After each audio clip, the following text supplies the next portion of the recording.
François Laforgue, donc je suis avocat au barreau de Paris et je travaille sur les questions relatives au triptyque travail, santé, environnement, donc aux côtés de victimes de l'amiante, des pesticides notamment.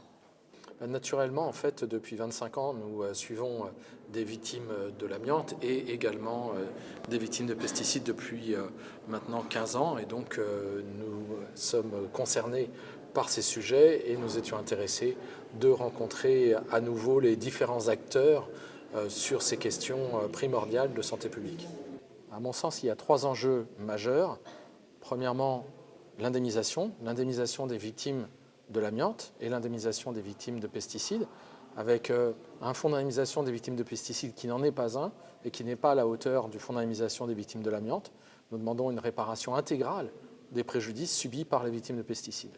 Deuxièmement, il y a la prévention pour que les personnes ne soient plus exposées ni à l'amiante ni à des pesticides toxiques et donc prendre des mesures pour que les chantiers des amiantages soient respectueux de la santé des travailleurs, pour que les utilisateurs de pesticides puissent être protégés efficacement. Et puis troisièmement, c'est l'éradication dans de bonnes conditions de l'amiante, puisque aujourd'hui, malheureusement, il y a encore trop de bâtiments qui sont truffés d'amiante et les chantiers de désamiantage sont mal faits pour certains d'entre eux, voire un nombre important d'entre eux. Et donc il est important d'agir pour qu'il y ait un vrai plan d'éradication nationale de l'amiante notamment.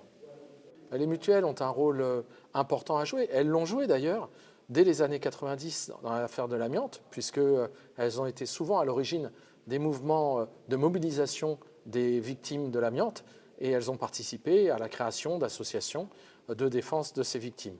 Et aujourd'hui, elles peuvent prendre aussi leur rôle dans l'accompagnement des victimes de pesticides et également dans la lutte judiciaire, le cas échéant, pour une meilleure prévention et pour une protection à la fois des travailleurs, mais également des riverains qui sont parfois exposés aux pesticides.